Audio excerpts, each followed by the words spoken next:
Good afternoon, happy Sunday, and we are wrapping up a 24-25 season for really the NFL, but college football, all of the football season, and we enter this episode with our Super Bowl champions. What a season. What a team. They are the greatest team in modern Eagles history. Cool. It is an honor to introduce the Super Bowl 59 champions, the Philadelphia Eagles. Man, look at that crowd. It's funny you bring up the crowd because you look at this right here, and this is awesome. Oh yeah, drone footage. That's a great. It's beautiful footage, but like getting that many people and able to like put on an event like this, it's quite a spectacle.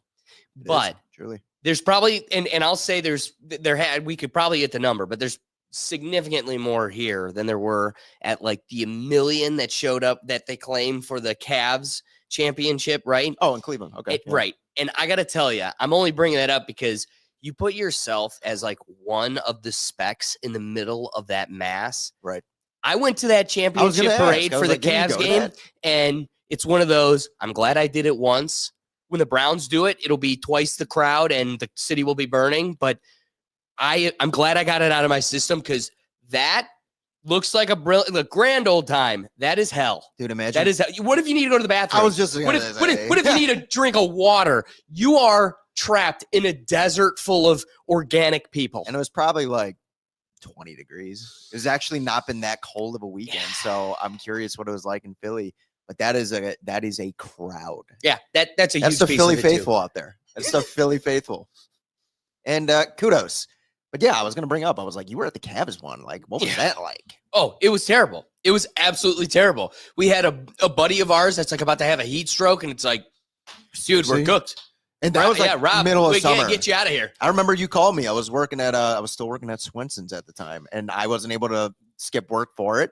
And I remember I skipped work for the Game 7. You called me and I was like, I'm not going to be there.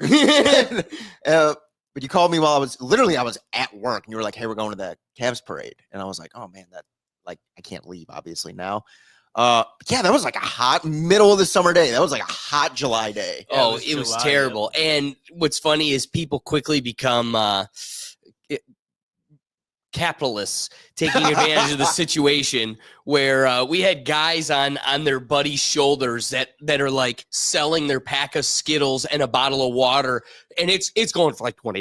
Yeah, it's like you got water scalpers. 20, 25, 20, 30, going 30. And oh my people God. are spending it. People in the crowd, they got like they're at like a auction and they got like the cards and they hold it up. They're like $20, and they go puts it up. Someone in the crowd. I kind of love that. Oh yeah, well, $30 for a bottle of water. That almost sounds like the experience you have when you go to New Year's in Times Square. Like you're in there, and but this time you don't get a diaper. No. Don't. I wouldn't get to that level. This time you don't get hell. a diaper. Yeah, that's even worse. But I agree, it gets to similar to that level. But that being said.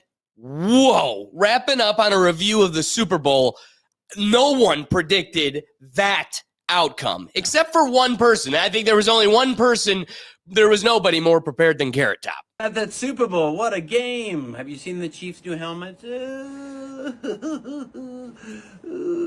But I already had the other one ready, bitches. You know that. Carrot Brilliant. Top. Whoa. Ooh, Carrot. Yeah. Oh, yeah. Whoa. That guy's lived a life. He's lived like 5 lives. He's a cat. He's a cat. He's got 4 more. But I was not expecting Carrot Top. So let's get to the game. A lot of people are saying the outcome, which was a total shock. I mean, we're going to get to the failure of the ices that come at the end of the show. None of us hit our parlays. The game went in no way that we predicted. The Chiefs totally deflated, and everybody's scraping for a reason. What could have caused this? I mean, some are pointing to like a play like this where, I mean, this is pretty crazy. His head hits the ground pretty hard. So apparently this is towards the beginning of the game, and apparently this kind of had Patrick a bit shooken up. Boom. That's so. Hey, at least he didn't stand up limping. I mean, dude, I think there's some credibility to that. These types of plays having an impact because boy, was the Eagles defense bringing it. Others are thinking like folks like this voodoo lady may have changed the game.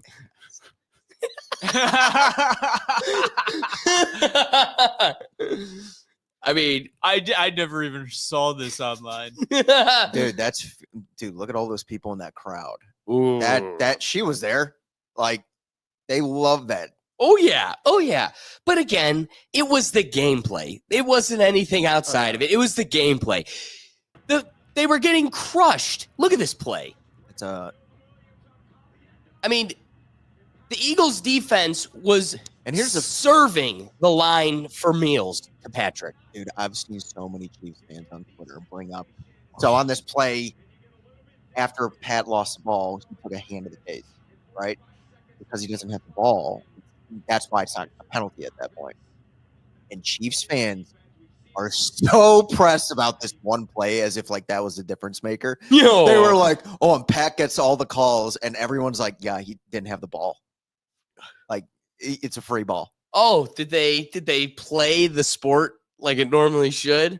Rules applied accurately? Oh, And I funny hate when enough, that there were happens. 2 questionable calls at the start of the game for both teams. There was a huge pass interference, the Phillies' first drive, and then like the second drive, there was a helmet to helmet that went against the Chiefs. So I think that was Vegas kind of being like, hey, give them a bone. Oh, Give 'em yeah. a bone here. Because first drive, I remember going on Twitter and everybody was like, it's already rigged. They're getting the calls. And I was like, oh boy, we just got here. It's already It was rigged. the first drive, and Twitter was blowing up. They were like, oh my God, it's already happening for them.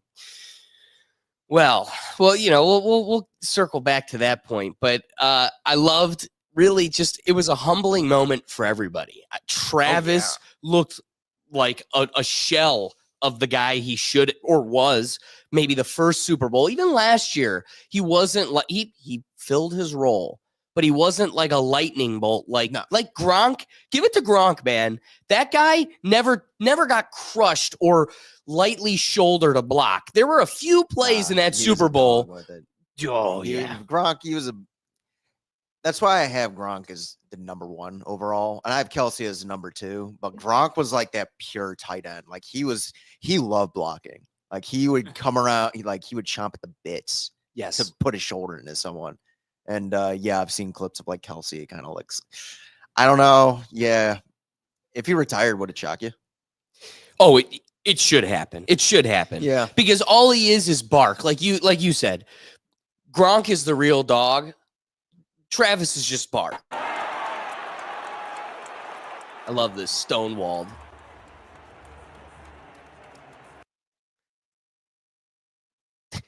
Can't make him move. I'm assuming this is so early enough in the game for the Chiefs to be barking still. Oh, yeah. Well, there was that interview with Travis. How did you even feel at the half? It's the half of the Super Bowl. Of course, we're going to still fight like we're still in it. I mean, they were kind of still in it. And maybe this is a time I play that video you sent me of, there's just a different feel of energy. And that's why, I don't want to get lost in that dialogue. But that's why it's undoubtedly, we know who the greatest of all time is. And when you find yourself in these types of situations, yeah, Travis tells the cameras, we went in there and we still thought we had it. Guess what? You came back and it didn't look like you thought so. But this is what a champion, this is what a legend looks like when you're down 28-3 at half and need to come back the champion you are. Come on, boys, let's go now. Got locked in now, laser focus. Gotta play harder. Gotta play tougher, harder, tougher, everything. Everything we got. They don't make him like Tom. No, they don't. It's like He's a how I've goat. always compared like him to like Michael Jordan. It's like I'm sure you both have seen like the 30 for 30 or like the Jordan documentary one. they Yeah. did. And The Last Dance. yeah, The Last Dance, that's what it's called. And we're just so thankful as humans that Michael Jordan picked up a basketball and Tom Brady picked up a football and not like a weapon, because they would have been psychos at that too. Like they just have like that switch. Like you can't teach that, But yeah, I admire that clip of Tom. Oh no, I it says it all. But when we're talking about the game, Right. and we're talking about how, yeah, I think the Chiefs the energy really wasn't there, and they were making mistakes. They were beating themselves, but also the Eagles over-delivered, I think, on people's expectations on what they could have done in that game. And one of the highlight plays that I think embodies it all is when Cooper DeJean takes it to the house. And I love this view of it because you also get Coach Nick Sirianni's reaction to the whole thing. And this was it. This was the nail in the final nail in the coffin. 3rd and 16. Mahomes rolling out. Looking, firing, intercepted. Picked up by Cooper DeJean. Dude, I've watched this clip of this love play at Love it so least much. 100 times this week. Honestly, like it's such a cool play. Oh, it's the best. It's know. the best. And look at it, the energy. I mean, hey, guess what? It's one, but you're finally building that cradle of coaches. And here's the thing, too. It's One in the cradle. and you know what? Still, like you say, that's nail in the coffin, but still, really, that game was still 17-0. Like it wasn't like it was so out of reach. That was still in the first half, but that was an energy killer. And you worded it. You said the perfect word for it, though. Like you said they looked shocked, and I was like, by halftime, Kansas City looked shell shocked.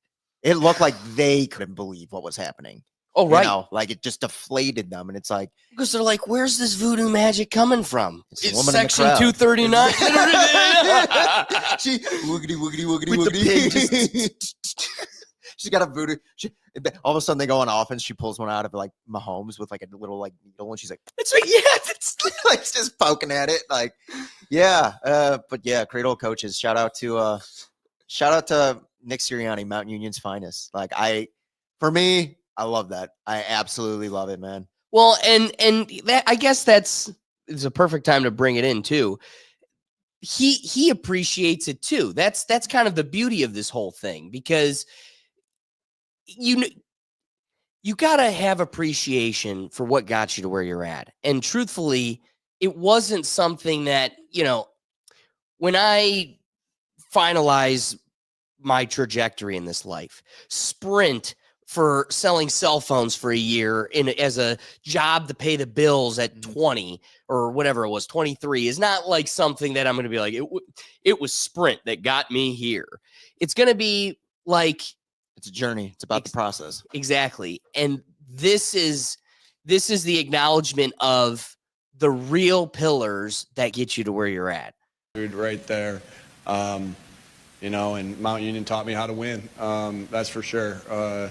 And so grateful to everybody at Mount Union, Coach Karras, all my teammates there, everyone that helped me kind of develop from there. Here it is, Will. Like it's funny. Like you bring up Cradle of Coaches and Mount Union, they've got like quite a few coaches now in like all different levels, high school all the way to the pinnacle now, head coach, Super Bowl champion. I didn't send you the tweet, which I was kind of bummed, but it was a cool one. You could have put it up after that. It was just a photo, but it was like in the Alliance small town you visited once. You saw all of it. Been there, done that. And they have a Sheetz, right? That's like the one sub central gas station. Oh yeah, I saw that tweet. And you'd walk in, right? And they had the Alliance Review, and that's like their local paper. And they had like a photo of him. And I get emotional thinking about it because it's just like small Mount Union. That photo really stuck to me because we'd always see the Alliance Review. We'd show up Sundays after the game, the day before. Seeing that was really cool. You went to Chives, right? They had a Super Bowl watch party for the game where you had people show up with like throwback like Sirianni jerseys and like people showing up in like Philly jerseys. It's just like such a great community. I loved it. Like shit, you can see like I get emotional thinking about it because it's like it's Mount Union, man. It's a small school, and knowing like that an individual like him with that football program could get to that point. Like, it fucking gets me, man. It gets me so like just emotional thinking about it. Couldn't have been happier. Even though I thought the Chiefs would win, like that, it felt like a Mount Union game. It felt like he took all the teachings I saw from Mount Union, taking the opportunities in that game, going deep to Devontae Smith, just like a nail in the coffin. Don't sit on the ball, go right for the throat. put the game out of reach like that. Seeing the videos of him getting hyped on the sideline, it means a lot to us. Like Mount Union, Raider Nation, and it's like, you know how like we've always joked, like everybody, you go to an airport across the country and you're like, oh my God, I'm from Ohio. And like they bring up Cleveland because like it feels like everybody has like a connection to Cleveland. You know, I remember like my first or second year out of college, a buddy and I were out in LA just kind of bumming just to see what it was like. I bumped into like 3 people. I had like Mount Union stuff on it, like 3 separate times. They're like, oh my God, I went to Mount like 10, 15 years ago. It was like the craziest, such a small community. Like it's like represent a lot of love for each other. I know the whole country of like Raider Nation was watching that game, praying for that outcome. Like truthfully. Yeah. And I can feel the emotion it delivers on. And that's going to be something that I think finds itself in multiple chapters of today's episode, because there's a lot of things I have curated for us that brings that kind of level of emotion and appreciation, happiness, sadness, a whole flurry of emotions. And I think that's kind of what makes this sport and just sports in general so important, so valuable. You know, as much as we'll have fun talking about the halftime show and the goofiness of like, you know, Rome knew the Colosseum was the perfect way to control and distract. And this is its own iteration of that. However, they get away with it. They get people, good people, the patriots and the regulars of this world, our country, to buy into it, even when we know that is what's going on. Yeah. Because there's family, there's love, there's strength, there's adversity, there's pain, all in this experience. And we've all shared that in our own version of it. You know, I appreciate, you know, a female coach, right? Yeah. People have a whole dialogue on that. And it's like, I can appreciate that because you're falling in love with something that you've never even played. Right. That's its own It's a love thing. for the Maybe it was game, your yeah. dad's relationship with you sharing I don't know what it is, but like they're able to sell me on it because I played it. I shared this moment with my dad. Look at a relationship you and I have, Doug. We all have by being in the trenches together, or even when we go to our own respective teams and we're on our own chapters, because we've shared these moments. And I know what it's a bonding thing. It's a thread that kind of ties this community and our country together in many ways. So I appreciate the way you present that point and how it's intimate for you, because you're going to see this resurface again in so many cool fashions. I mean, some of my favorite clips of the season deliver on that point, but without further ado, let's get into it further. Well, sports are romantic. Like at the end Yes. of it, like sports, like there's a romance to it, and it gets you in ways you don't expect. You know, Bingo. like sports will hit you. Like I didn't think I'd get emotional. I started thinking of Mount, and I'm like, wow, like, you know, it's just great. It is. Like it's great. I don't even know how to word it. It's just like it hits you. And so while some people are stricken with happiness and cheer, there is a whole nation, a whole community of people that are in utter shock that they are not in history books for the rest of eternity. And they don't know who to blame, because they're surely not going to blame the interceptions or the offensive lineman being dumped in their lap. I think if this lady knew about the voodoo going on in Section 239, she'd change her tune. But she knows exactly who to blame. You know why we didn't win? Because the fucking Trump was at the goddamn game! God damn it! Trump should not Got be at our fucking I love game. watching spoiled, entitled franchises crash out. They will never know true pain of an I saw a NFL fan. tweet, man, and this kid was like crying and whatever, and he's like, it's halftime, and he's like crying, and his mom took a photo and posted it, and someone was like, shut up. Seriously. You know, it's like this kid's been to more championship parades than I'll ever see in my lifetime. Quoted it. Shut up. That was great. No, so, you know, obviously the person to blame is Donald Trump. If Donald Trump didn't show up, the Chiefs would have won. So this has been the hot topic everybody's been talking about. You know, here's Donald Trump walking the field before the game. Dude, I think it was cool. Yeah. The president's at the game. That's cool. First time ever is absurd to me. Okay, that but is. hold on. First time ever. Let's have a little. We all know who we voted for here. We all know whatever. I can appreciate this moment, but Doug brings up first president to do it. They, the media is going to try to make it seem more expensive than it was. The most expensive I've seen it is about 20 million. Snopes says that the range of costs was about 4 to 20. So somewhere between 4 to 20 million. Can you like $4 to $20 million it costs to have Trump be at the Super Bowl in terms of security and but they already I wasn't do sure yet. so hardcore security at these things. Like every year, you always see them talking about the security. They have helicopters. Can I they be have real with boats. you? They always Okay, let's. It probably does take more just because there's so many people. When me and my dad went to the All-Star game in St. Louis for baseball in like 2007 or 2009, Barack Obama was there, and he was there for literally 3 innings, and everybody resented him because it took us like 3.5 hours to get in the stadium. Oh, it dude, was yeah. like security was so high. And then you're sitting, and again, it's happened before. It was at an all-star game. That wasn't even the Super Bowl. But hey, the media didn't care then, I guess. Anyway, you're sitting there and every building has a sniper on it. So, like, that's a cost. But can we be real? I got to imagine there is a cost for the president to go anywhere. Oh, yeah. So if it cost Donald Trump $2 million to go to East Palestine, Ohio to see or North Carolina to see the folks, how's that any different than the cost? Like, it costs that probably for him to go anywhere. It was probably more extensive because you've got a stadium of 80,000 people going to the Super Bowl or whatever it is. So I get it. There's more, a little bit more. But it is our tax dollars. And if we're sitting here trying to create a Doge to cut out costs, was this a necessary cost? I think it was cool to bring Public about outreach, camaraderie. always important. Like, there's so much, again, family, love, whatever we brought about. There's so much patriotism embedded in this sport. It's tough not justifying it. Well, for me, it's like, dude, I wouldn't even consider the cost. Like, you know what I mean? Like, just like as a fan watching, like, want to think like how much. I totally get why people would latch onto that and complain about it because they have nothing else to complain about. I guess Because everything just keeps getting better every single like, day. but it's one of those things. It's like for me, it's like I'm shocked that this is the first time they've attended this game. Like at like Super Bowl 1 through 10, sure, like it's a little thing at that point, but this is like.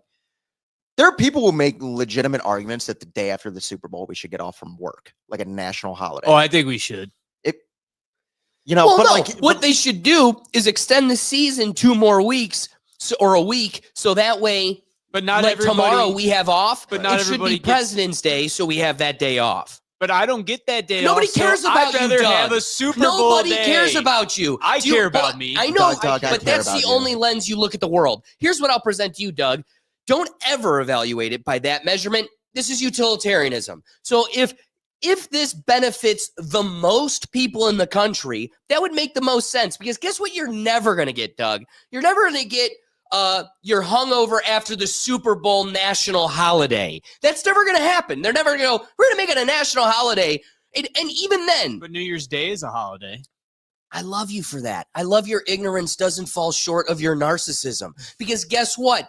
Even if they make it a national holiday, like they did President's Day, Doug's dumbass still doesn't get the day off because he works for a corporation and not the government. So my utilitarianism still surfaces above all. And Doug, please go back to your computer while me and Will go skiing for the day because we have the day off. Boo, Wendy, boo. Yeah. Boo. Doug, Boo, you but- got dunked on. burger.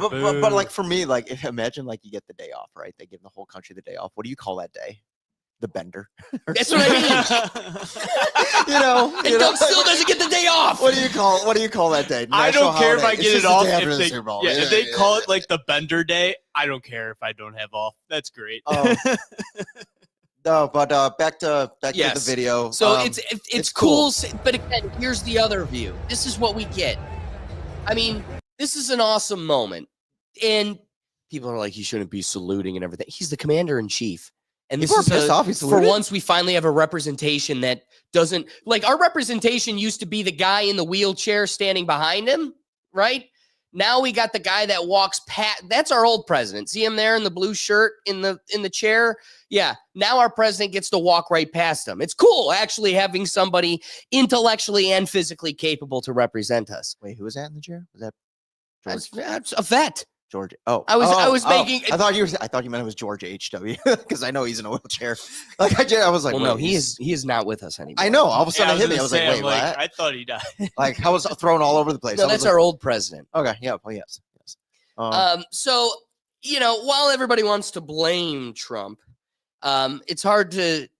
People also have a hard time swallowing the pill that the masses just don't agree with that anymore. We're experiencing a climate change, and it's not a weather one. It's a social climate change, and I say that because I don't know if you saw. I'm sure we all saw on a significant degree. Here's Taylor Swift at the Super Bowl.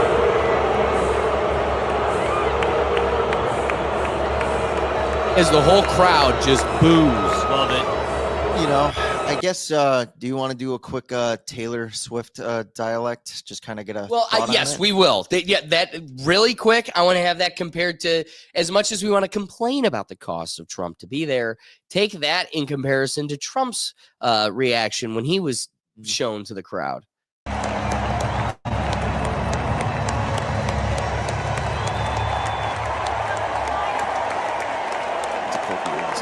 It is. It is a great view. Yeah. So let me hear your Taylor Swift For me, diatribe.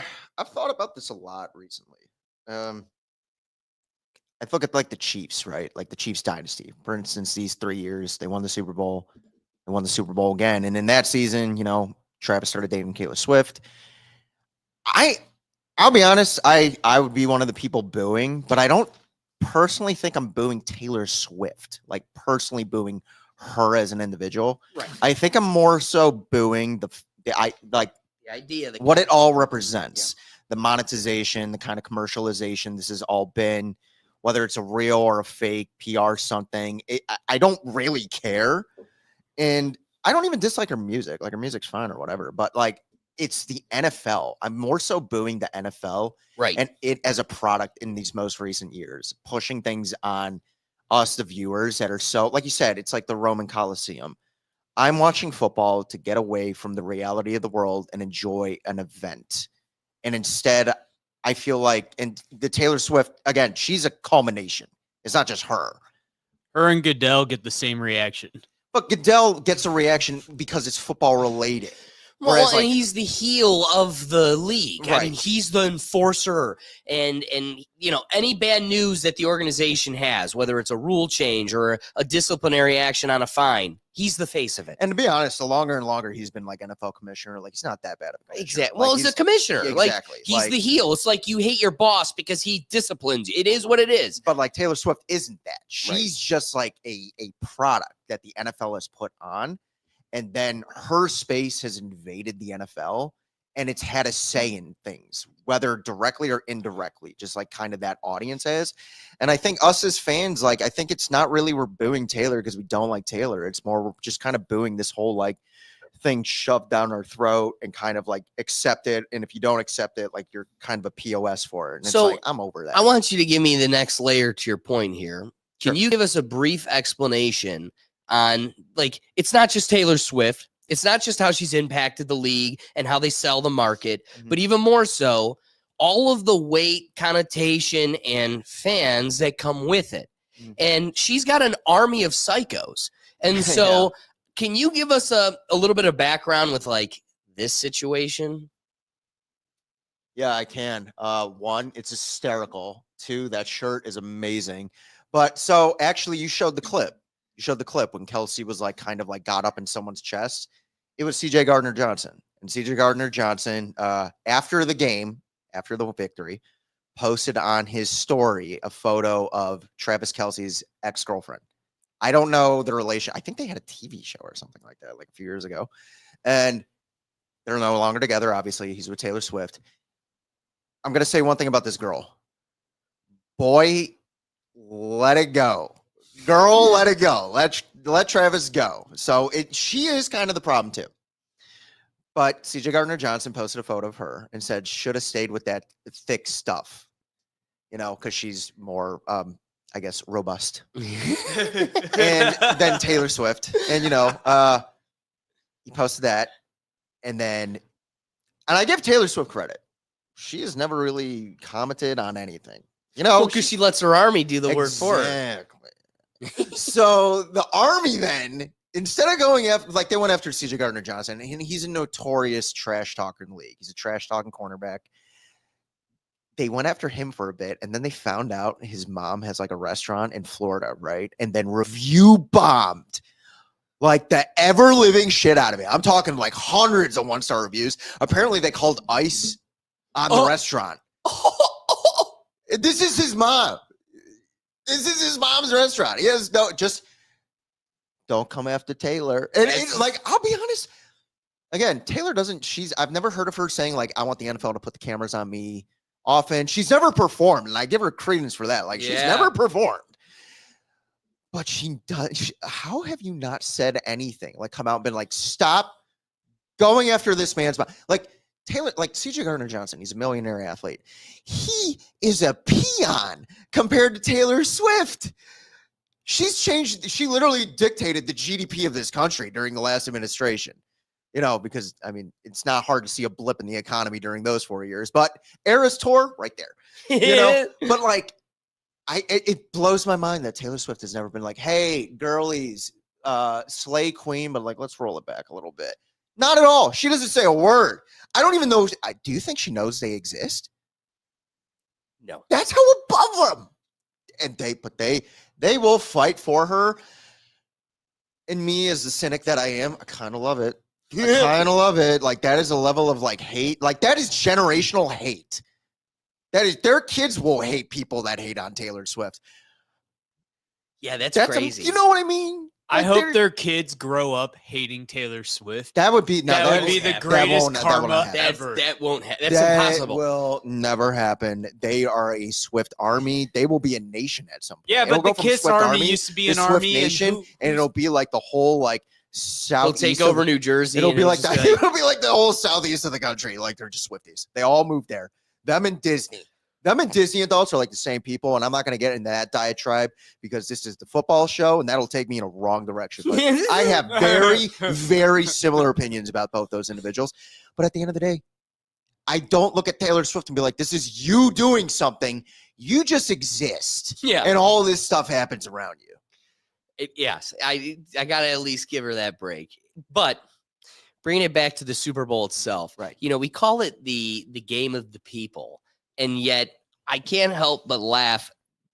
Look at the price of these the price these tickets are going for. Oh, it's ridiculous. About 15,000. $9,000. I heard my boss was coming. I had to come put on for Trump. You know what I'm saying? $3,900. How much did you pay for your ticket? That was great. $8,000. $500 a ticket, Damn. which I think was decent. Once in a lifetime deal. We sitting down here for Once in a lifetime. How'd you finesse a ticket? Incredibly grateful for my father, Dr. Darren Kramer over here. We If rich. the Browns were in it, I'd drain my life savings. Dude, I'm just thinking like, I saw a lot of Chiefs fans saying how much they paid. I'm like, dude, you paid that much money for a belt to ass kicking. Like, you know what I mean? Like I went to their possible third Super Bowl, break a record of what happened. Belt to ass for 3 hours. Well, it as not everybody that spent Oh my God. 15 what? Speaking of that, you said you were considering going to the national championship game. Those prices, I mean, those are still pretty pricey. Oh yeah. But like not the Super Bowl. I mean, again, still $3,000 to $7,000 a ticket is still pretty wild. Especially when in 2007 it used to be like $700 to $500, and that was crazy steep. So it's like, yeah, we're looking at like a. I saw tweets where they were like showing like tickets from like the first Super Bowl, and it had like the dollar amount on them. And it was like $12. Yeah, you're like, crazy. Wow. Yeah, we've come so far from it. And with that being said, there's so many people that went to this game that aren't even fans. They're paying $16,000 and they're just there to see Kendrick. And not only was the game an utter flop, but that trash of a halftime show ended up being an utter flop as well. So this is kind of at least how I'll present it. This is the whole halftime show in a nutshell.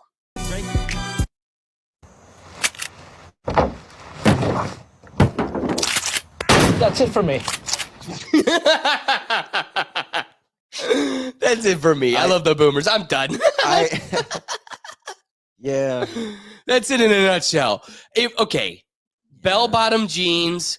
I don't want to go on a rant about this too much because everybody knows I don't even watch the halftime shows anymore to begin with. But you've got terrible performance. There's no talent anymore. Even at least Lady Gaga figured out how to make a Pepsi logo out of drones. And this was boring. You know, oh, look at, don't you see? It's got PlayStation buttons on the ground. Lovely. Oh my God, he did it in the X, and he's singing this song about XXXTentacion, who got killed by Drake, and blah, blah, blah, blah. It's like, and they're like, you didn't like it because you didn't know what was going on. No, dude, I kind of knew what was going on and still don't care. And to me, my hot take is, if everybody thinks that the show itself was talentless and deflated, but the music we love, yeah, it's bangers, it's club music. It's almost like it shows how talentless this entire genre is. But, you know, that's neither here nor there. I just, I like Kendrick. I don't think I'd ever go to a Kendrick Lamar concert. I don't particularly like rap performed live. It's kind of not my thing, but I don't know. Like, I look at his set list for the halftime show. Like, I don't know. Like, he didn't play any like the old school bangers. You know what I mean? It was all like off this new stuff. It is crazy to think. Like, I feel like he 100% got this gig just so he could call Drake a PDF file like on television. Yes. Like, that's 100% why. Well, what I think it was is he had, you know, he's the hottest thing right now. 7 Grammys. This new song is off the charts. Popping. And this new song happens to have that you know, allegation. It is funny how far Drake went to like try to get a cease and desist on him, the television networks, the NFL, like to put the fear of not letting him do this. And he did it. Oh, and everybody's like, oh my God, he did it. He did the thing. And what's crazy, everyone had that reaction. I don't get it. What's crazy is you could have an entire stadium of 100,000 people screaming A minor. And it's like, wait, pause, guys. Why can we all acknowledge what's going on here, you know, and just like not make him pay for Millie Bobby Brown? Like, or we're just gonna let him still tour Australia, but he's got bullet holes in it because look at it, it looks like he survived, and and I don't like football. Football's dumb, dude. This is the dumbest feud I've ever had to indulge. Why did this become a big deal, anyways? You know, because we're pathetic. We worship false idols. And as the book tells us. Funny enough, I think Drake released like an album a day or two ago too. Like, like out of nowhere, and I'm sure I don't get it. I like it, but again, it's not for me. But here's the issue: is like I kind of look at it. It's like, again, Coliseum. I want to kind of get away, be entertained. Shut my brain off for 4 hours on a Sunday night in the middle of February. And Samuel L. Jackson dressed as Uncle Sam yelling at me. They're ain't doing that for me. And it's like I watched a halftime show and the people are like, oh, you weren't thinking of doing it. It's like, I don't want to be thinking. Yeah. Play swimming pools. Yes. Play Poetic Justice. I don't know what is happening here. You know what I mean? Like, there's great point. You know, I would have much rather have loved to hear those songs. There's so many of his great songs that he didn't play. He played like a lot of it off his most recent albums, and I like the most recent album. But it's like, oh, there's a hidden message there. This is the football game, and I don't care. I don't care. And you know what's funny is, apparently I'm an asshole. Yeah, because I don't care. I was just about to say, it's funny because we come off as the sourpusses that we just don't get it. I'm that boomer now, I guess. Yeah, right. They're putting us in that box, and yet, nobody wants to actually acknowledge that this is what the stadium was like. I mean, stadium really sounded like during, not like us.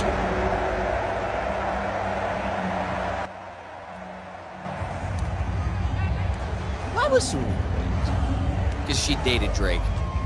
I hate this country. Yep. I hate this. Mhm. I hate this whole. Really? Yeah, Boomer. It's because you didn't get it. There were so many. Wait, really? That's why she was there? Kendrick is just a whole new level of brilliance, and you just don't know how to meet him at his level of brilliance, A whole new level of brilliance. Ha! You want to know what I wish would happen next year? I just Lay it wish on they'd me. bring back Creed. It just, you know. Yeah, whatever. no. See, here's what you're missing. Like- They're paying about $100 million a year to Jay-Z to make you feel included, because the whole pre-show, game time, halftime show, game time again, post-show being all about you still doesn't make you feel included. So we need to give Jay-Z hundreds of millions of dollars each year so he can use his culture and brilliance to counsel us on how to further make you feel included. And Creed ain't gonna do that. Also, Creed didn't lather themselves in oil at a Jay-Z party with him. Therefore, ergo, they're never gonna be there. I don't know. But little guy did, I'm sure. The little guy, I'm sure, got all greasy. I mean, like, I wish I could say the halftime show wasn't for everybody, but it's like, No. It's not that it wasn't for everybody. What's funny is it actually was for nobody. Here's the crowd. Could they look more bored? It's the old moms that are moving more than the actual people it's supposed to be culturing for. I just think like you spent like $8,000, you know, What? like they paid $8,000. Oh, the ticket. The ticket Gotcha. price. I was like, they paid more than that for I want to Kendrick. see 21 Pilots. I thought you were saying like no, but the like NFL. just in general, like Yeah, these no, people. The NFL paid him $8,000 to do That's what I was, this. no, actually, he did it for free. That's what I'm saying. Honestly, if I was Super Bowl here's the halftime's thing. free. If I was an artist, though, I would do it for free. It's what it Are you is. It right? is That's what free. it is. Oh, is it? They Oh, don't it okay. is get free. paid. Yeah, Actually didn't know Doing that. the NFL halftime is a free thing. Oh. You don't They get pay paid. for like the dancers and stuff like that, but you But like at the as same time, like performer, that's the thing. Like I'm going in, it's like I don't want to be paid. Like this is exposure. I'm already going to get paid in the end for it. and The that's back end of logic. me doing this is going to be huge. But I'm thinking of like the fans that pay like again like $8,000 to $20,000, and then they're just sitting there during the halftime show. I don't know. Like it's just but again, bring back to my Taylor Swift thing. This is what I mean. There's like a fatigue. It's not just Taylor. There's like more to this NFL fatigue that they've been putting on for like 4 to 5 years now. But Taylor is like the straw in the camel's back kind of thing, to where it's like the fans are booing this. We're booing this side product aside from the football. We love the football. That's why we're here for. But there's more to it than that. And the halftime show, like in recent years, like when was I don't know, man. I can't think of like a last halftime show where I was like, wow, that was great. Right. You know what I mean? I like in Tom Petty in 2008. 2008, dog. I'm talking about in recent years. Yeah, like so, that's like the I'm last saying, like time I 20 remember. years ago. you know, That's like the last time. in the last 5 years. Like I think it's just like a multitude of things, and the fans are kind of reacting to it. And like now, our voices do the most recent events in the last year. They're like emboldened.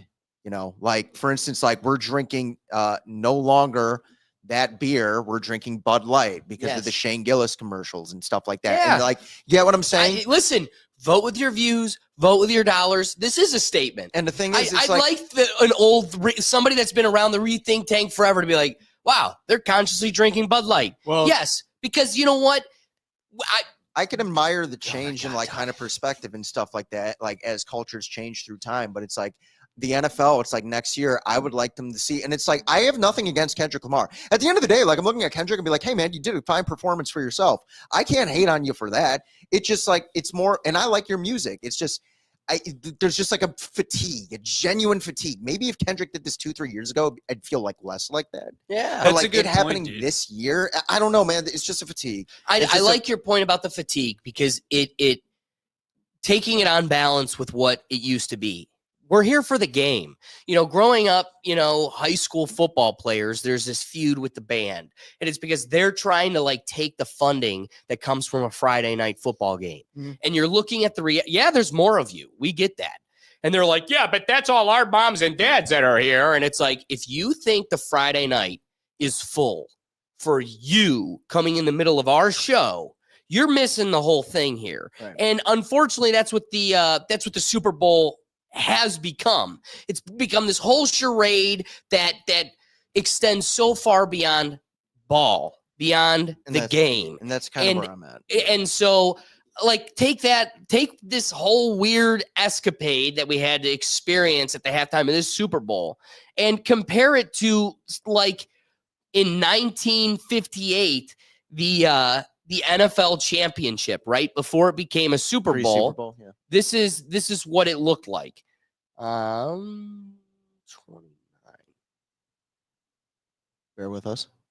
This has got to be it. They are witnessing a genuine football classic. And even sights such as this can't curb their impatience Look for at the that, second dude. half It's so to get crazy seeing underway. like old timey footage. And, like, It's it more looks like a Browns halftime show. Sure. but In a like, regular season game, Now, maybe, but they are like witnessing a to me, it's just like, how crazy is this? Like, again, this is the level of budget. A little white ball tied to a tutu or a leotard and some why are they horns. reindeer. And here's our reindeer at the championship game. Now let's compare it to Super Bowl I, 1967. This is at the LA Coliseum, and The Chiefs were in that game too. maybe it isn't like such a musical performance, but it's a performance.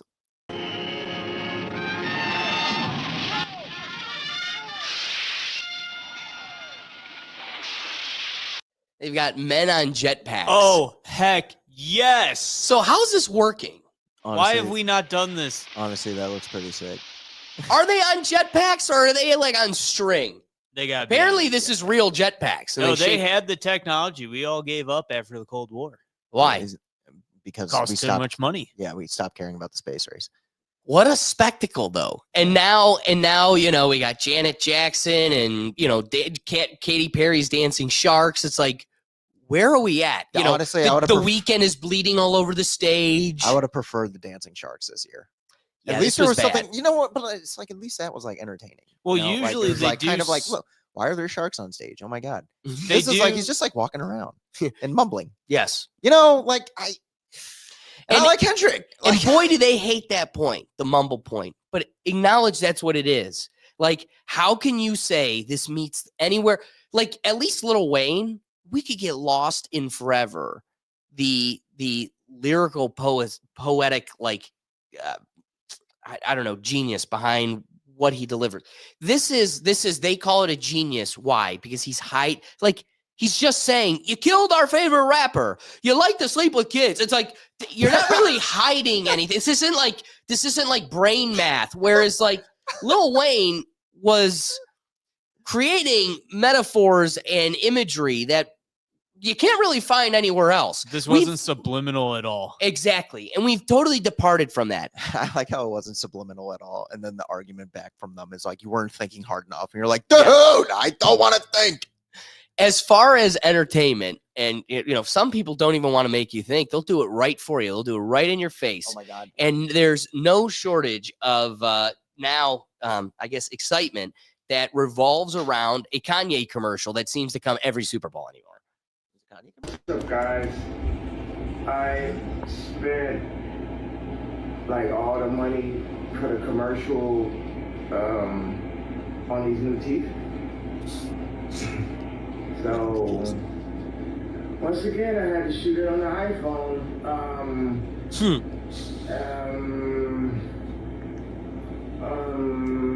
Is he still under anesthesia? Go to easy.com.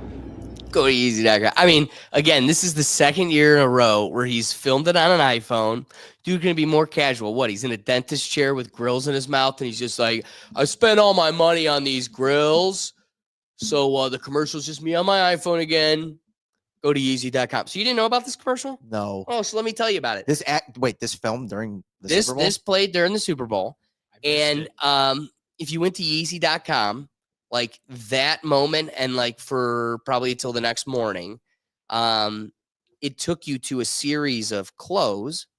And one of the sweatshirts that he was selling was a sweatshirt that the lady who is getting P. Diddy convicted of assault for because she like left the hotel room and he like beat her crazy in the hallway. And apparently now some of the allegations are coming that she was trying to flee one of the freak offs. So Kanye put on Yeezy.com the sweatshirt she's wearing in the hotel video footage as she's trying to flee for the elevator, and he like grabs her and drags her in, and everybody's like, this is the most jacked up thing ever. And everybody's like totally flabbergasted, alarmed. They're screaming from the heavens. And then he was like, oh no, I want to piss you off more. So like about 12 hours later, all they had was selling one thing, and it was a sweatshirt with a giant swastika on it. Boy, that man knows advertisement. He knows advertising, but I also think he's lost it. I think he's lost. I think not it. Like, I think he's lost his ability to market like he used to. One of the things that like Kanye relied upon and worked in his favor was shock factor. And shock factor sold for me. It got me the attention. It made me, right when I started becoming irrelevant again, shock, and boom, I'm right at the top again. I'm dropping a new album and I'm selling out. Or I've got new shoes and I'm selling out. So it kind of worked last year. But now this year, back to the point of fatigue, I think Kanye's realizing he's got nowhere near the shock factor and pull that he used to, because now everybody's written you off. You've done things so outlandish, so crazy. We're giving up on you. And there's this, again, you said it perfectly, a fatigue for someone like Kanye, where you know what? I'm over it. We're over it. Yeah. And we're done talking about you, and it's kind of a dead point. You just kind of like look over at Kanye being Kanye, and you just kind of go like, and then like you like turn back, and you're just like, I can't do this anymore. And it like, one, I didn't know about the commercial. I didn't know it went to that. That is funny. It's funny, but like it's still with the fatigue. It's like, all right, this is cute for like an hour. Please stop. Exactly. Please stop. Please just stop. Please just stop. You know what though? Speaking of please stop or please don't, this is the perfect time to transition now. We've got the Super Bowl. The champs get dropped in our lap, and we get all these fun moments. What I'd like to let's go to some of the should we do the post-game interviews, or we show Philly burning? Which should come first? Post-game interview, then burning. Go to the restroom real quick. So we go can for watch it. that. So, looking at the post-game interviews, first we have Andy Reid. He was the first to have to kind of publicly cope with the shock of where the game went. Can you talk briefly about Kareem Hunt? He was, left Kansas City a number of years ago, came back 4 games into your season this year, and so far it's filled in, the number of injuries you'll have. It's a great year. Yeah, Kareem's he's a good kid, and had a great career at Cleveland, and we were able to. That was a good question. He left. Yeah. Anyways, it was.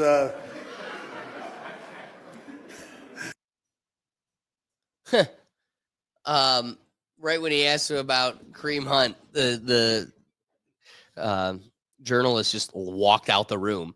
But one of the other ones that I really liked was take a look at this video. Jalen Hurts from Super Bowl 57, kind of coping with the weight of losing to a dynasty, for it to be followed up in comparison to the excitement of conquering that Goliath moment.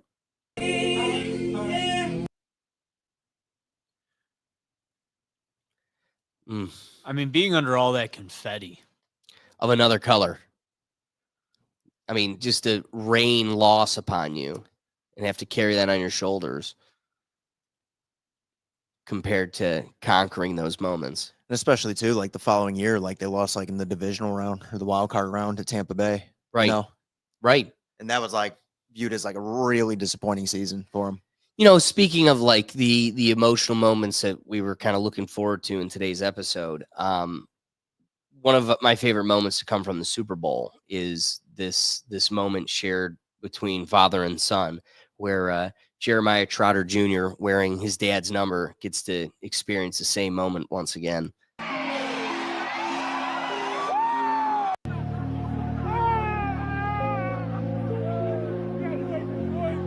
I love that. I mean, I don't think that dad's been prouder in his life. Like I said, like it's romantic, It's like a is. full, like football is pretty such a full awesome. circle thing. That's Right. pretty awesome. Right. Well, so to kick off the Philadelphia chaos, because that's kind of the theme of today's episode is, while we are happy that the dynasty didn't get to dominate as we all feared, at the same time, viewer discretion advised, the trashiest people that could be are the champions, and now we have to live in the wake of their chaos, just the disgustingness of Philadelphia. And to kick that off as someone like, again, it brings the worst out of everybody. Even somebody as clean cut and perfect as Saquon, he kicks off the energy.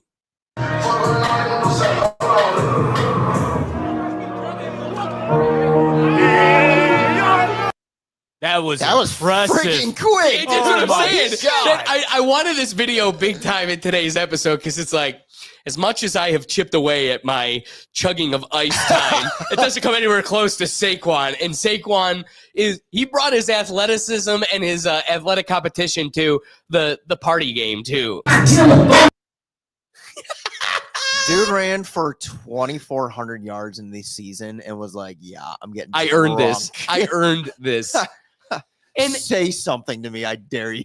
Can we take a moment to acknowledge, like, this is a guy that I truly did think was probably getting towards the end of his road, and it was just the Giants weren't it. And it's so much how the locker room, the organization, and the players around you can make or break, your future. It's not even just that too. It's like he was injury prone the first few years of his career, like heavily, kind of like McCaffrey, and like for him, like he was healthy all year. It was a huge impact for that offense.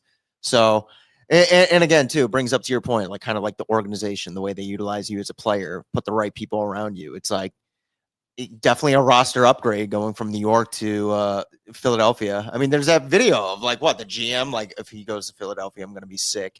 And then he goes to Philly and it's like first year there wins a Super Bowl. Like, yeah, like there is that again, it's like ball knowledge. It's like you could see it with Philly. Like that is a very well-disciplined team. And like outside of Saquon and AJ Brown, I wouldn't be like they have like mega superstars, but they are a very solid roster, top to bottom, both sides of the page. Right. And I think, honestly, they have a better roster than Kansas City. I just think a lot of people were still on the Kansas City side because Mahomes and Andy Reid. I mean, it's hard to count them out. Right. No, I couldn't agree more.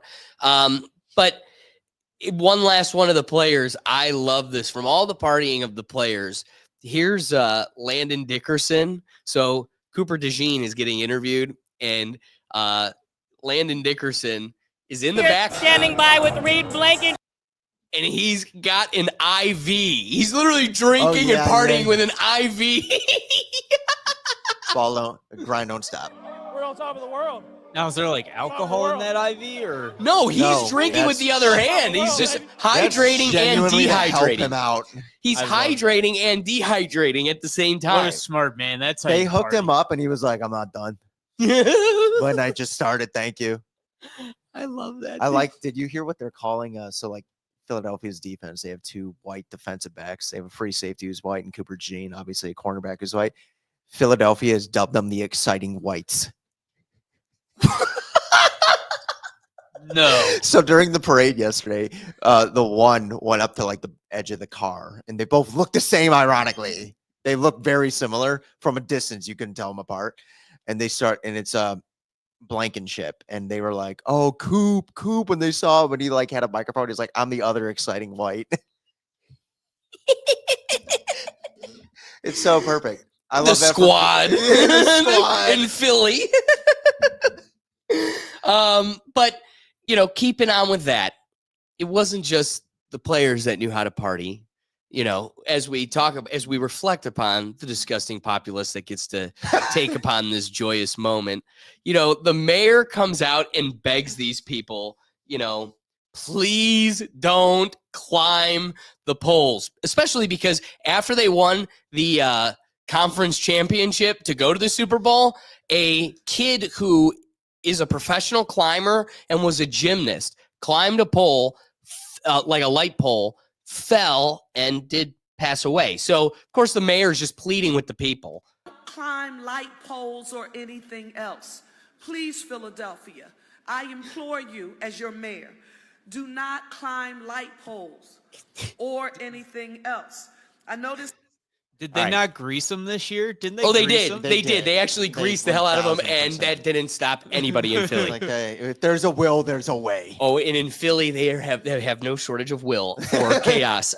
So let's enjoy a little bit of a moment here. This is going to be a little bit of I have compiled one heck of a compilation in regards to Philadelphia, the evening of the Super Bowl, as it recreates we'll just say a cinematic Real moment. quick, my cousin was in Philly too for this Moment of Oh, silence. can we interview your cousin? I doubt he's going to answer now. Oh, so thanks for the fruitful points. Moment of silence for Philly. What? Moment of silence, what? Moment of silence for Philly. That's all this in memoriam is going to be. It's just a I'm sorry, I don't feel bad. They won the Super Bowl, so we haven't won anything. Dude, imagine being a non-football fan in that city. Going like, son of a as your car's destroyed. As your and whole city burns. I never even thought about that, to be honest.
We out here on fucking Broad Street, dickhead. The Eagles just won a fucking Super Bowl, so I'm making a fucking cheesesteak, and I'm about to show you the fuck how, you feel me? You gonna light this shit up, season it up nice and fucking well, you feel me?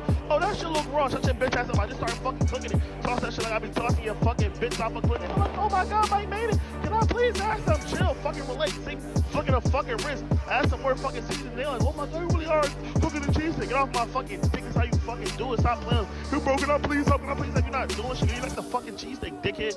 Adding that fucking cheese on the milk cup. Can you please stop? Because I want some hungry as shit. Fuck out of here, fucking Paul Block, you fat as shit. Let the cheese melt. Yeah, we getting busy. Oh my god, can I ask some? This is the best chick I ever had in my life. Oh my god, I love you so much, Mike made it. I love you so much. You're the best cook in the world. Chill, shawty. Chill, shawty. That's what I do. For me, if you can't break bread, you fucking fake. You feel me? Take out the bread. That's extra carbs. I know your fat ass don't like them. You feel me? Come on now, I'm out here feeding the fucking homeless. What your broke ass been doing? Feel me? Cut the fucking camera, dickhead. This shit nasty.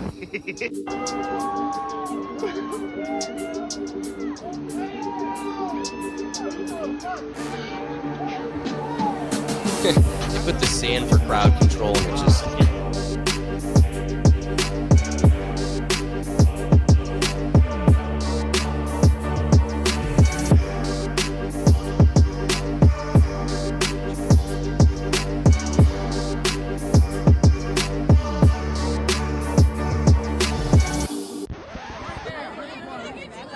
Of course, you can't have a DJ. I mean, at first I thought this was so harmless, but wait until you see the second half of this. Crowd control is so hard. No, you cannot DJ. Dude, it went from like so nice to all of a sudden destroying a laundry truck in this. Rumor has it Philly is still burning. Low key. I mean, look at this, dude. This is right outside, government building.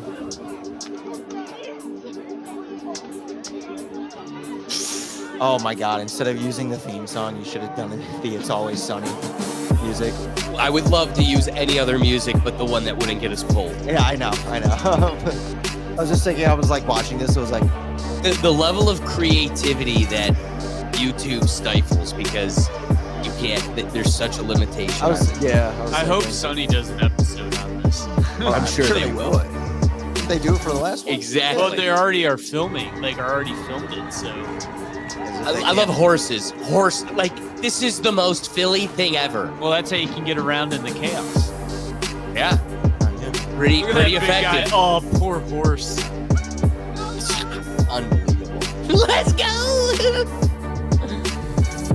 Discovering your car.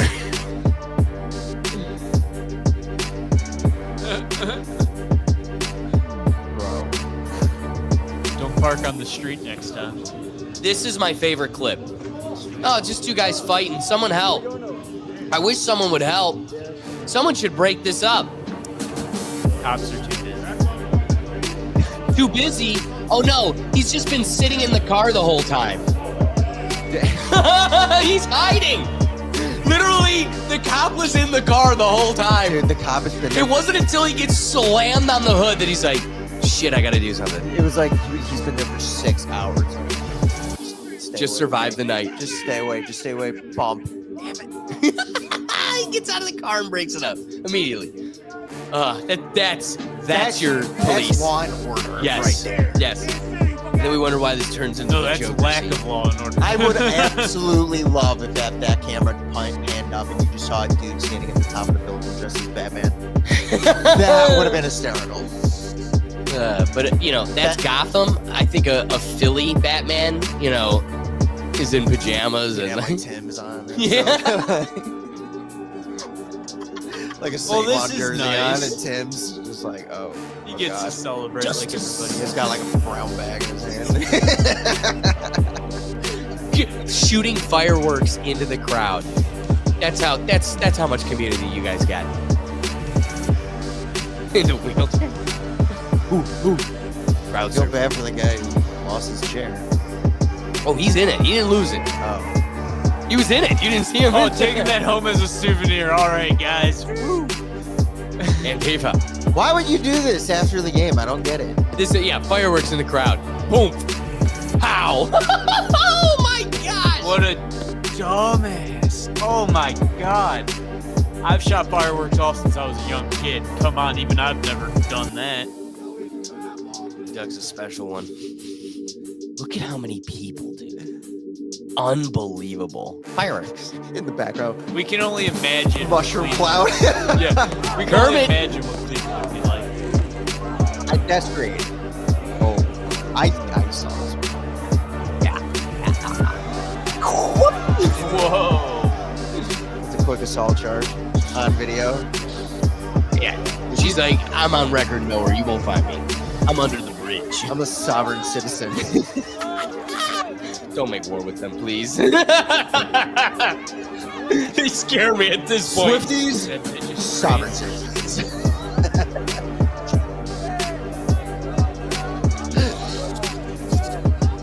Closer, Disney. This is crazy, dude. Oh, whoa. This scene's crazy to me. And he's got to just take it. That's the world we created. Well, come on. That's the world the Philadelphia Eagles Guys, created. honestly, you think Cleveland is going to fare any better if the Browns even make it to the Super Bowl? The city's going to burn down. Why talk about things that'll never happen, Doug? Because I like to we think still my got a dream lot is of just years reality, left. and that's not a dream. We've got a lot of years left, hopefully, so maybe we'll see. Can't be bad forever, But we have. We are. Fuck it up. No, pre-Super Bowl, we were great. 80s, we were pretty good. Yeah, and that's not forever, so I guess Doug, we what don't was- ever have to do it again. Doug, could you tell me what it was like at the stadium that day? I'd love a recap.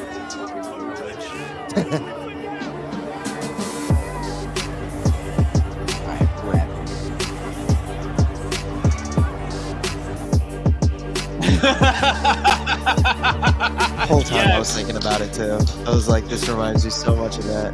Bravo. I give you kudos for this one. That was good. This is good. Love it. Someone should have dressed as a Joker in Philly. How did they not? They were in Saquon jerseys. Same thing, potato, tomato. So the scummiest of the scum becomes our Super Bowl champ, lifting the Lombardi trophy. Again. But you know what? It's not just the Philly that has trash. You know, the Chiefs have some trash as well, but they actually get to sit in the suite. And, you know, some of the greatest call them daddy. Here's Mr. Patrick Mahomes Sr. getting into it with WWE wrestler and jacked cokehead John Rocker.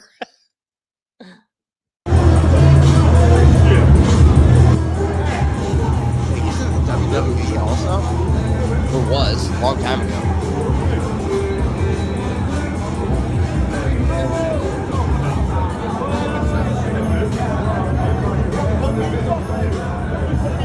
Oh, shit. And a pitcher. I think You know, that look at Duke those can arms. take him. That Duke can I got my money on that guy. Doug's in the corner, like, where can I put my money? Yeah, where's DraftKings? Is this on there? Who's messing with him? Pat Mahomes Sr. Yeah. And how'd It's a that short work out? list, and it just happens to be that quarterback's dad. Daddy. So it wasn't just the chaos of the evening that followed. First I do want to, you know, Doug did bring it up during that video, the chaos video of like the kids chugging Red Bulls that, you know, at least the 11-year-olds know how to spell Eagles.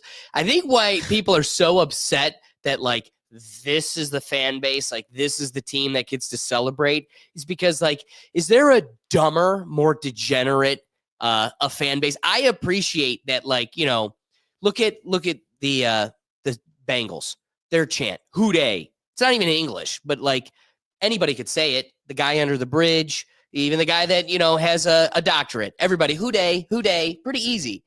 I love that for the dumbest, most degenerate group of people, they have created the hardest hurdle possible, and it's spelling a third grade word like eagle. They just, boy, do they have an impossibility trying to tackle the spelling feat that is the word eagle. And here's Michael Strahan just like, finally, someone calls it out for us.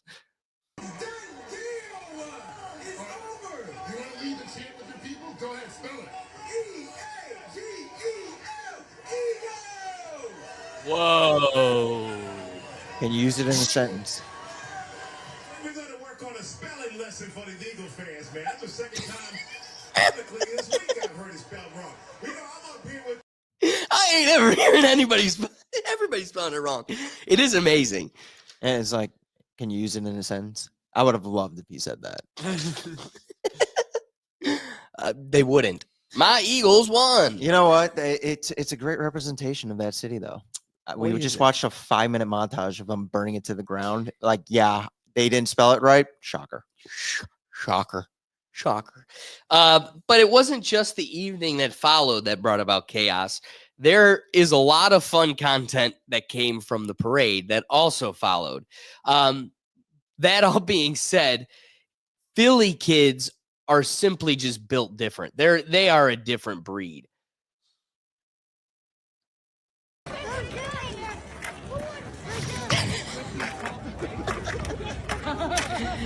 And also, you know, with the parade coming up, nothing was going to stop Philly fans from being there to support and represent. And I love this this professional zooming from the parade at work.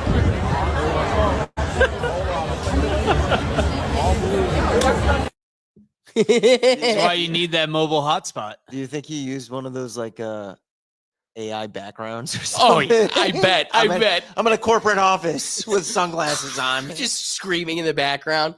But also, it wasn't just the folks that got to celebrate. You know, the cops weren't holding out, and they were out there too. This is like a Simpsons character. Way to go, Chief Wiggum. Yeah, you see? But like I said, even the cops were enjoying it. Here's the cops pulling off a successful tush push for the crowd. Get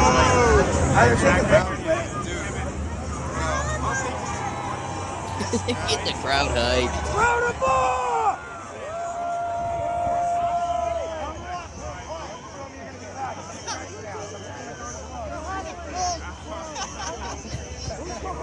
What should I have and say? Damn you people! This is golf.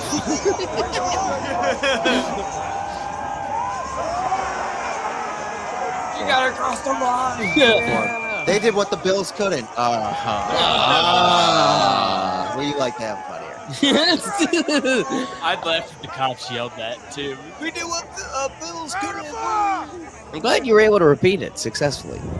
Here's Zach Bond signing a baby.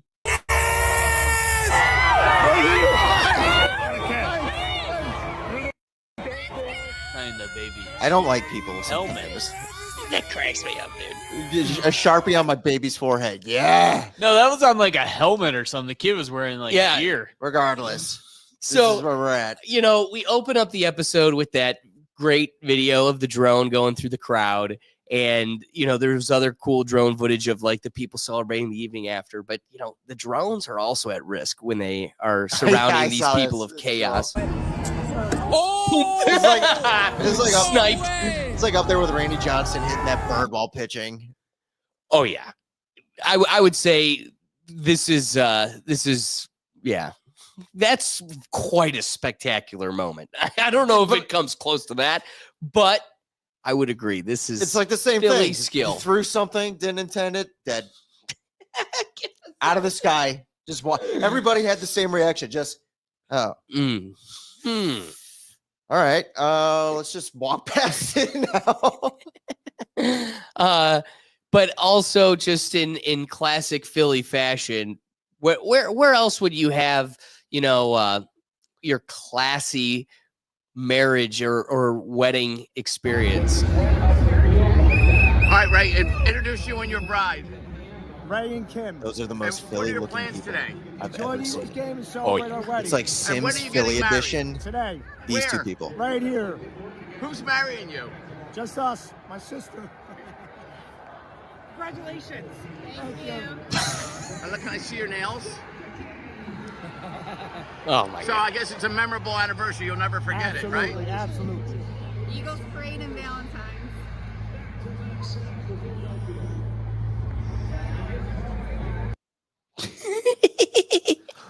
What What a lovely couple. What a lovely I- Philly I couple. love it. It's like that photo after World War II when that soldier kissed that girl in the middle of the street, that sailor. Or like the farmer and his same. wife. It's the same. Same romantic expression of American culture. To me, no, guys, to me, it's more the farmer and his wife, you know, with the pitchfork, that famous painting. Nah, that's more. what it looks like.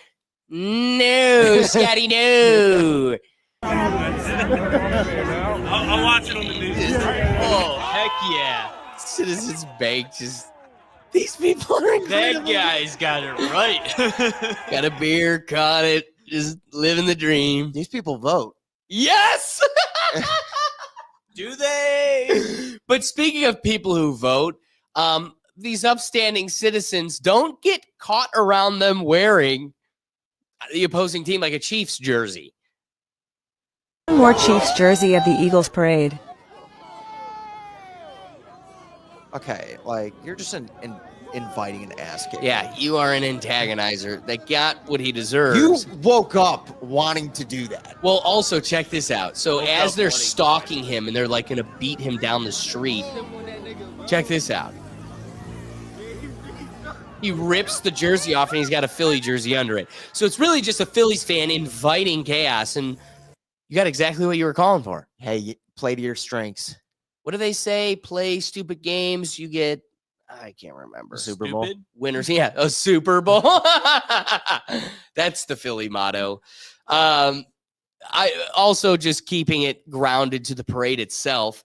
You know, there were a lot of fun clips of the players, but one of my favorites is Jake Elliott, the kicker, just dunking field goals. All right, here's the kicker. He's kicking beer. He's kicking beer's field goal. He's kicking a beer. He's kicking a beer.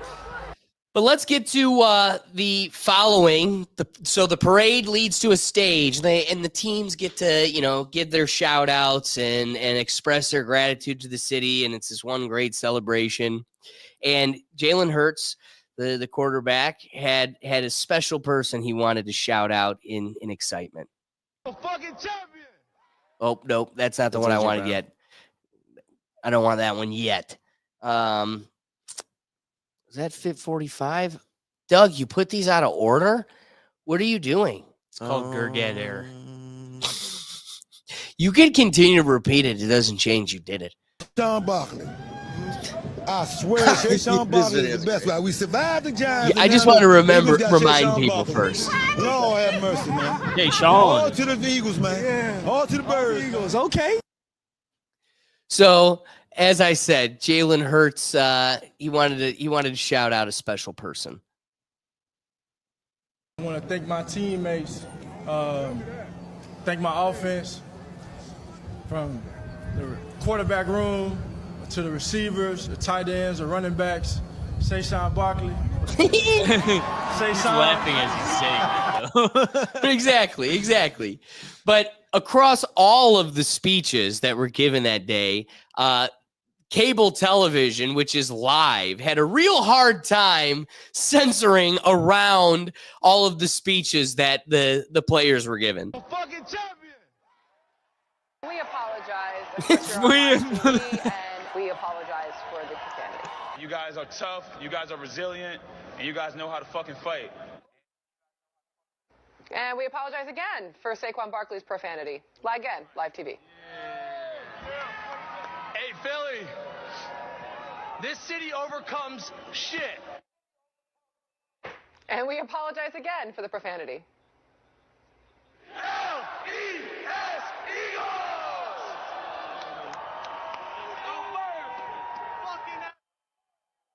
And we apologize once more for the profanity. Every fucking game. And we apologize for the profanity. Back to Landon Dickerson. After 22 feeling that loss, I didn't ever want to feel that shit again. Sorry about that. Landon Dickerson talking about the loss. It's live TV. The emotion is there. Back to Landon. I just got one last thing to say. Go fuck! We cut that one off, but if you heard any of that, we apologize. Go Birds is what he said. When I came to Philly, I was lost as a motherfucker. Excuse my language. Shout out to And we shout out to apologize for Jeffrey, C.J. Gardner-Johnson's language. Here he is again. When I left, I cried my ass off. I'm not even gonna lie to y'all, because I miss y'all like a motherfucker. And once again, we apologize for C.J.'s language. We're from Philly, fucking. And we apologize for Brandon Graham. He's pumped up. He's ready to go. Seriously. He's just pumped up. He's ready to go. It's an exciting day for us here. like every time. It's almost like We're the last podcast. Sorry. We're so sorry. Oh, that's such a perfect clip. So, with all that being said, I want to present everybody, Will and Doug, if you have any as well.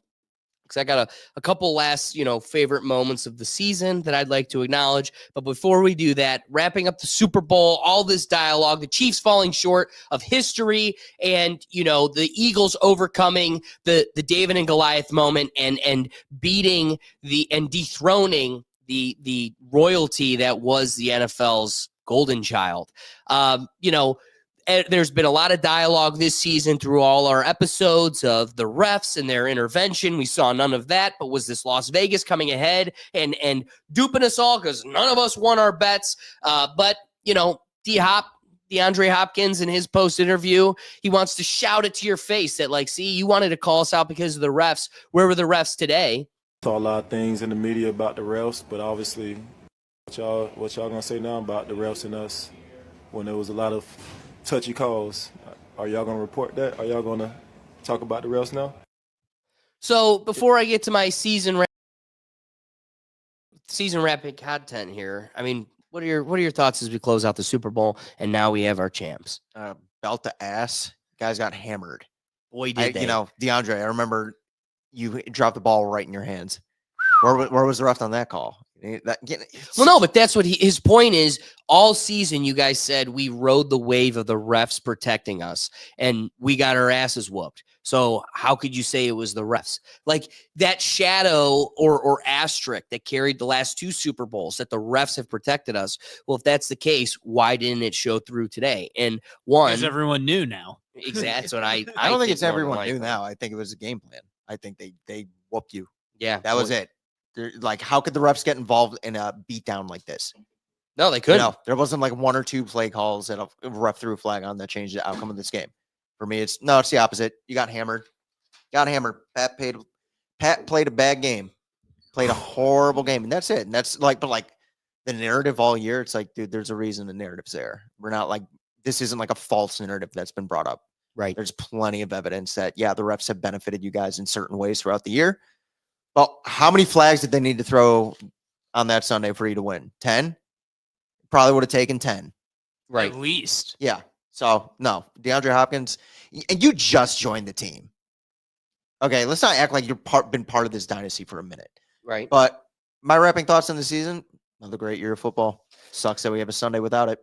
No, Miss it. That will be the wrapping thoughts of the whole episode because I'll be coming back to that. Many point. more Sundays. But let's get to some of the iconic moments of the season. As far as favorite plays or moments that I really liked, one actually did come from the parade itself. I want to just give a little shout out to Saquon Barkley. One of the cool moments as he's going through the parade, he sees the ball boy in the crowd and literally lifts him over the fence and brings him into the parade with them. So he can Let's go! Let's go! love that. Grown man just picked another grown man up. With ease, by the way. Over the barrier. I wish I was a ball boy now if I get to party with them on the parade. Doug, what do you mean? You're the Make-A-Wish kid. You got this. That's right. And the running parallel exactly with that moment, one of my favorite moments again, coming from this season, as Josh Allen was giving his MVP award speech. He gave a shout out to Slick Rick in the mailroom, and it really presented a heartwarming moment.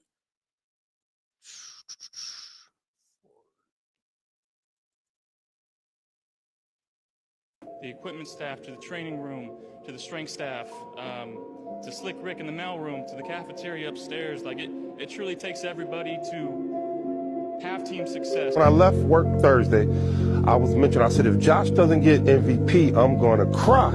I said, I'm going to cry because he deserves it. I mean, he's that important to our team. So basically, when I was watching the awards, when he went on stage, you know, everything I was happy on it, and it went from joyful to crying because when he mentioned my name, I just broke down. I broke down because I'm just an average person. I mean, but when he mentioned my name, it was like, oh my God, he just mentioned my name on national television, you know. So it was like I was just crying. I was crying. Then I started getting phone calls from friends, and I was crying on the phone to them. It's still like a dream. That's love that that romanticism, dude. Yeah, I love that. And again, I think that is probably my favorite moment. But some follies and fun to kind of wrap it up. Another great series of moments. I got a compilation here of every rejection of football players trying to do a jersey swap this year. It's a jersey. Hell no. Hell no. I'm stunned. I gotta hold on this one. Jameson Williams asked Aaron Rodgers for his jersey, and Aaron said, I'm going to hold on to this one. Let me get that.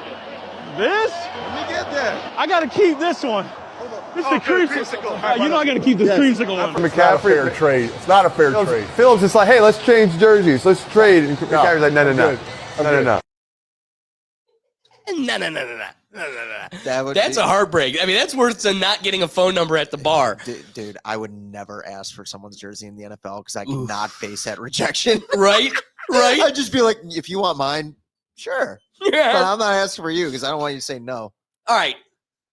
Let's close out the show a little bit here. we're Browns fans. You've suffered with us. We've tried to keep it, as much across the league as possible, but we've had some dialogue about the suffrage here in Cleveland. And, last week's Super Bowl special had a lot of Jameis Winston. He's out there pandering for where he could go. And, there was an interview he had where someone's like, you keep asking all these other teams, you're asking about all these other teams where you should go. Why isn't Cleveland ever a part of the dialogue? Why isn't staying in Cleveland a part of that question?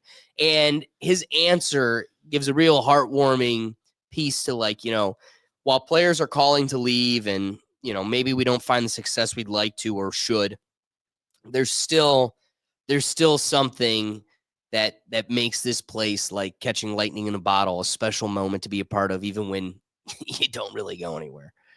Some of these teams that you've named and mentioned. Yeah. The Giants, the Dolphins, the Steelers. You just mentioned Tomlin again. I see what you're doing, and I like it for you. Russell Wilson, who's all of that. Why not Cleveland? I would love the opportunity to play for Cleveland again. Cleveland just hasn't came up because I've already been there. I would love to go back there. I'm telling you, Cleveland was better than what I expected. I would love to hear more about that. Tell me. Cleveland has the best 90 days of any place in the world. Okay, we're 90 days. What I was living in Chagrin Falls, and I'm telling you, I'm driving up hills and going over like what you perceive as mountains, and it looks like wallpapers everywhere. Like I just want to take pictures of the trees, of the color. I want to take pictures of people's houses and all this. But it's only 90 days. Only 90 days. 90 days of your best weather That's it. ever. Feel like I think get out of Dodge. Back and go. Yeah, I feel it ain't no other place. Like if I just had a place, it ain't no other place that I would want to be than back home in New Orleans, just because I love this city. Of course. I love the culture and what this team means to me. And I feel like I just have so much unfinished business, man. Like it was unfortunate that I got hurt when I was having a great career, but that happens. I just want to reestablish myself Jameis, in a place that loves me. Jameis, I remember this so well. It was like if I was watching a graph.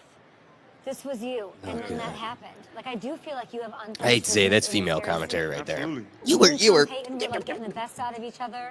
I would love to see you in New Orleans. That would be amazing. Sean is not here anymore, though. Well, I know, he's winning with another belt. Listen, I know, but you can still come back here. We need more of that commentary. No, but I love it. It's a perfect 90 days. It's a great 90 days. Most fun 90 days. But 91st day, get the hell out of it. So it's like, yeah, man.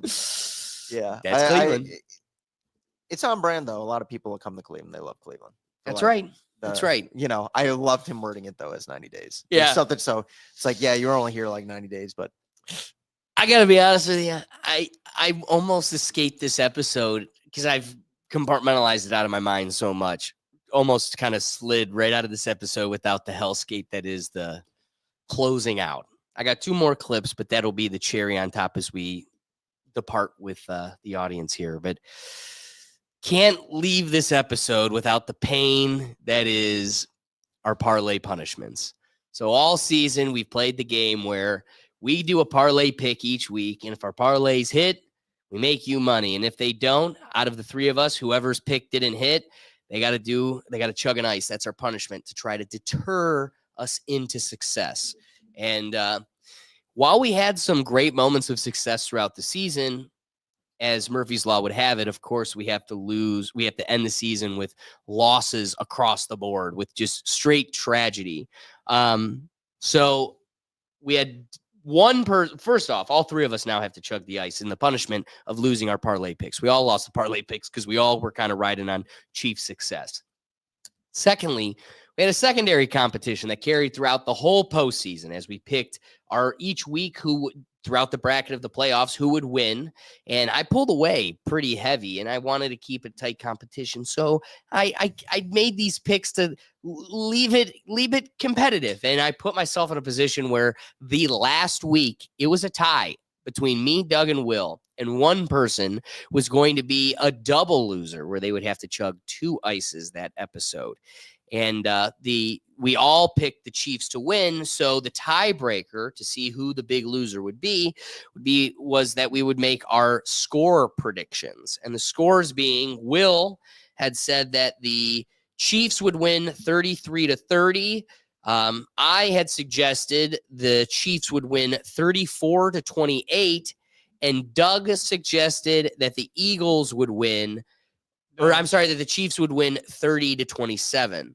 Now, with all that being said, point-wise, whose score was the farthest off from the actual score itself, being 22-40? In terms of numbers, Will was 21 scores or points away from the actual score.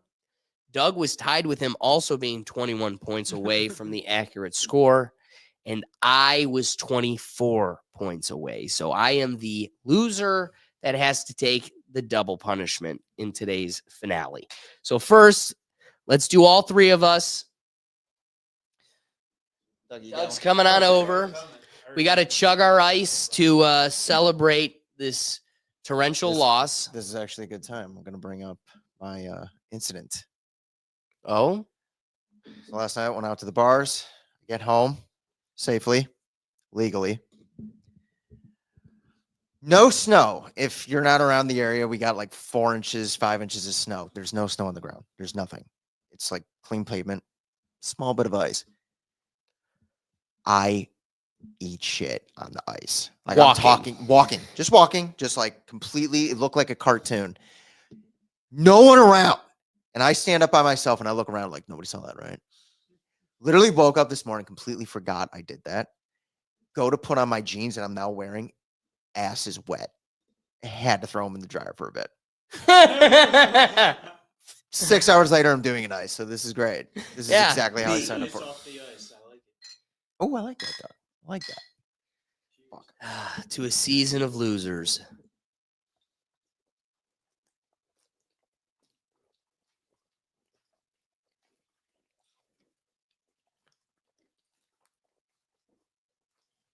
Ugh. I even gave him a head start. Yeah, that was slow for me. I'm a little disappointed. Doug, I think you did great. Dude, I was doing so well at this for the longest time.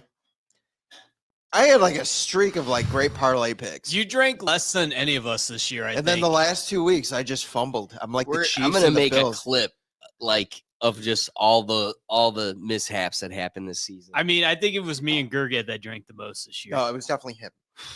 No, I'm right there with him. Maybe one behind him is what I'm saying. No way.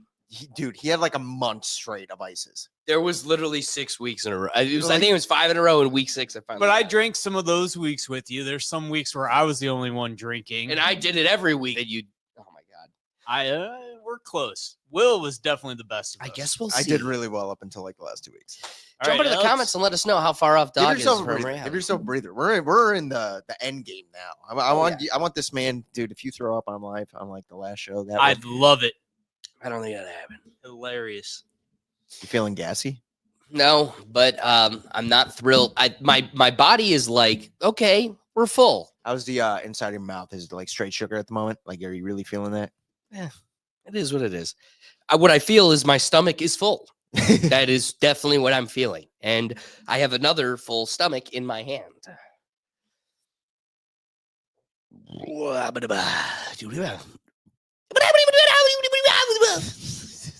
I'm a wild thornberry.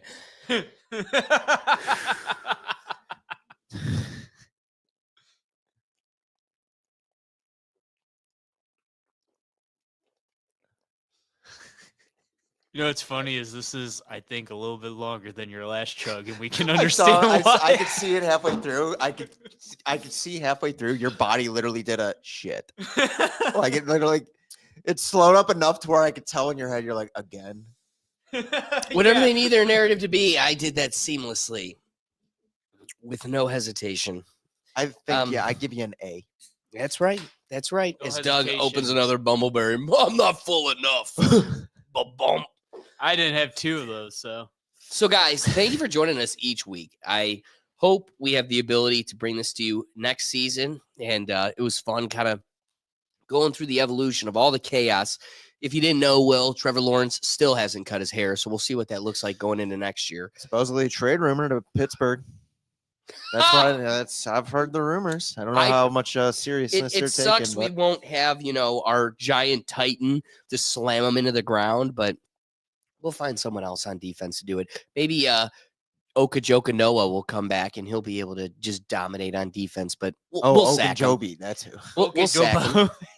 We'll sack him. But as we close out today's episode, it is sad to send off the football season, as Will kind of indicated. It's going to be a bummer to not have Sundays to look forward to and have football each week. And as we have to swallow the pill, even the Cavs dominating the NBA and, a chance for a great postseason, us football fans have to cope with transitioning to these terrible, miserable winter sports, ergo basketball. And this is how we're coping.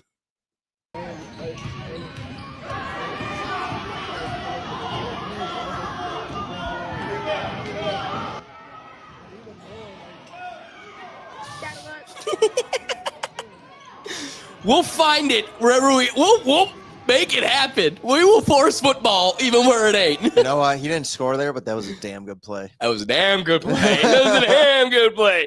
And again, as we transition away from football and into more exciting, seasons here, spring is right around the corner. Baseball being probably the most exciting season for me. Couldn't be more up. Doug, we cannot talk at the same time. I couldn't be more excited for the baseball season to come about as we get excited for spring. And what enhances the excitement of this upcoming season and getting excited for specifically baseball, when a magic scientist, not a real scientist because he doesn't have any background in science, but when a thespian magic scientist makes his predictions on who's going to be the World Series champs. As much as I want to dispel his science in other ways, I will justify his accuracy and his predictive abilities. Cheers to Bill Nye as he tells us exactly who's going to win the World Series in this spring, this upcoming baseball season. Do you have a 2025 World Series prediction for us this season? Who raises the commissioner's Guardians? The Indians, baby. Guardians. That's bold. That's bold. That's bold, and he stands by it. So, and he's not even an Indians fan. So, of course, they duped me. They duped me because we know. My dad's like, "Did you see our team?" I go, "We got Ramirez back." He laughed, or Santana back, and he laughed. He's like, "That does nothing." I go, "I know, but I love him." So, the exciting piece is they duped me, and with a plus 4,000, I put $3 down. It'll give me $123. Hey, why not? Why not? Why not? Bill Nye says it's going to happen. Let's go try. I did He the is same the thing. I put science $10 on him. Did you? Yeah. What does it pay out? It was like 450, something like that. That's No, nice. plus 4,000, so it was like 400, like around that. Yeah. And Dude. That's pretty nice. God, I saw this thing. Speaking of them, it really pissed me off. I tweeted about it. They were like the top World Series odds, right? Like DraftKings put out, and they had pardon my language, they had the fucking Twins on that list in the top 10. No other AL Central team. Literally 3 other AL Central teams made the playoffs last year, and the Twins weren't one of them, and they have a higher World Series odd than the rest of us. Ooh, Yeah. it got me. That got me. But that dude, got a rise out of me. Our roster we got some rebuilding we still got to do. We got rid of 2 people. We're fine. 2 big people. We got rid of 2 big people, Big brought in a people. couple big pitchers. It's the guards. Hopefully the big pictures deliver. That'll be telling. I would like to, maybe we'll see how it goes, but potentially this spring we could have like a monthly show just catching up on Pop in, baseball catch because up on baseball. Yeah. it'd be fun. It'd be fun. We should do it Baseball every would be day. a hard One, talk about the night before. That'd be exhausting. It would be. I'm sick of this. Another 3-2 game. What happened? They hit the shit out of us. Let's All right, talk we'll about see the you NBA tomorrow. All-Star last night. What, Doug? I said, well, let's talk about the 3-point dunk contest last night. Okay. Yeah. All right. Nobody's watching basketball. Thanks for joining us for a full season of football. Guys, it's been fun. Be sure to catch our reaction show. Doug and I got a lot of fun, expensive food and crazy parkour moments. Buckle up as we got more coming to you each week. catch us here on this channel. Doug and I and Will, we also do a live show on Tuesdays, but that's on the Rethink Tank show or on the Rethink Tank channel. We also got the podcast that comes out bi-weekly on Thursdays. And you can find all of this great content in one central place, and that's at our website at www.rethinktankpodcast.com. So even though the football season ends and our Sunday football review is going to take a little hiatus, the reactions or the Rethink Tank and all the fun content doesn't stop. So be sure to head over to the website. And if we brought you some fun and entertainment today, the thing you can do to really help us is be sure to hit that like button. If you made it here, please do. Be sure to share and subscribe so you don't miss us. And otherwise, guys, you won't catch us on this show next week, but you'll see the reaction show. So be sure to come back here each Sunday, and we'll see you next time. I hope you enjoyed the football season.